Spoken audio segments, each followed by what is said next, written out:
जय श्री कृष्णा। राधे राधे। आप सभी प्रभु की कृपा से स्वस्थ और मस्त होंगे। आइए आज कार्तिक का 29वां अध्याय पढ़ते हैं। कृष्णा और वेणी आदि नदियाँ की कथा। पृथु बोले, हे महर्षि नारद, कृष्णा और वेणी नदी के तट से शिव और विष्णु के गणों ने एक वेश्य के शरीर से कलहा राक्षसी निकाली थी। सो ये आप हमसे पहले कह चुके हैं। ये उन नदियों का प्रभाव है तथा उस क्षेत्र का। हे धर्मज्ञ, इसमें हमको बड़ा संदेह है, सो आप कहो। नारद जी बोले, हे राजन, कृष्ण साक्षात कृष्ण का शरीर है और वेणी शिव जी का स्वरूप है। अतः उनके प्रभाव को चतुर्भुज ब्रह्मा भी नहीं कह सकता। फिर भी उनकी उत्पत्ति के विषय में मैं बताता हूँ, उसको सुनो। पहले चाक्षुष मनवंतर में ब्रह्मा जी ने रमणीक सहयादिक पर्वत के शिखर पर यज्ञ करना चाहा। यज्ञ की सामग्री इकट्ठी करके वे देवगणों के साथ विष्णु और महादेव को संग लेकर उसके शिखर पर गए। ब्रह्मदेवत ब्रह्ममुहूर्त में भृगु आदि मुनियों ने उसकी दीक्षा विधान के लिए एक बड़ी सभा की और उनकी सबसे बड़ी सवरा नाम की पत्नी को बुलाया।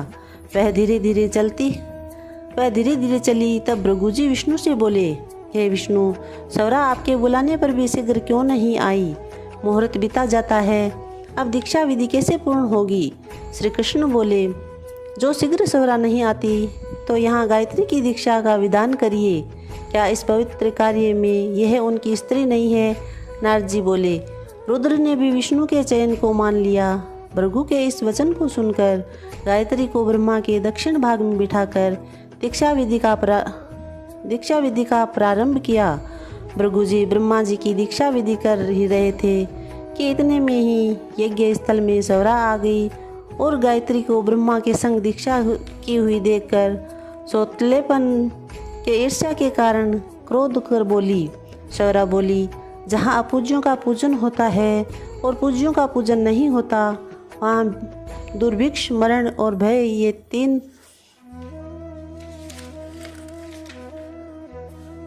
तीन वस्तुएं होती है। जो यह दक्षिण भाग में मेरे आसन पर बैठी है, इससे यह गुप्त रूप वाली नदी होएगी और सदा अदृश्य रहेगी। और मेरे आसन पर मुझसे छोटी को बिठा दी है, इसलिए तुम भी सब जड़ बनकर नदी होओगे।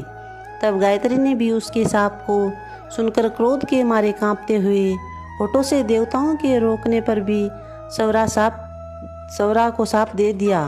गायत्री बोली, ब्रह्मा जी, तेरी भांति मेरे भी पति है। तेने मुझको वृथा साप दिया है, इससे तू भी नदी हो जा। नारद जी बोले, तब शिव विष्णु आदि सब देवता हाहाकार करते हुए दंडवत करके सवरा से प्रार्थना करने लगे, हे देवी, तुमने ब्रह्मादिक हम सब देवों को जो साप दिया है, सो सब जड़ी भूत नदी बन जाएंगे। अतः ये तीनों लोक नष्ट हो जाएगा।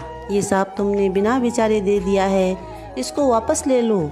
सवरा बोली, हे देवताओं, तुम लोगों ने यज्ञ के प्रारंभ में गणेश जी का पूजन नहीं किया था, इस कारण मेरे क्रोध से यह विघ्न निसंदेह पैदा हुआ है। मेरा ये वचन निश्चय है, झूठा नहीं है।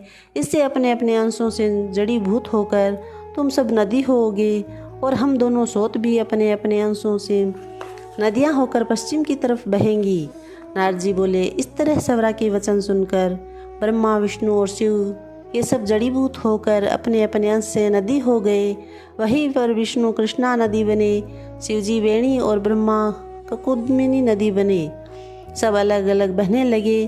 देवता भी अपने अपने अंशों को जड़ करके सहियाचल की शिखरों से नदी होकर अलग अलग बहने लगे। पूर्व की ओर बहने वाली नदी देवताओं के अंश से उत्पन्न हुई है और पश्चिम की ओर बहने वाली नदियाँ उनकी स्त्रियों के अंश से उत्पन्न होकर बहने लगी।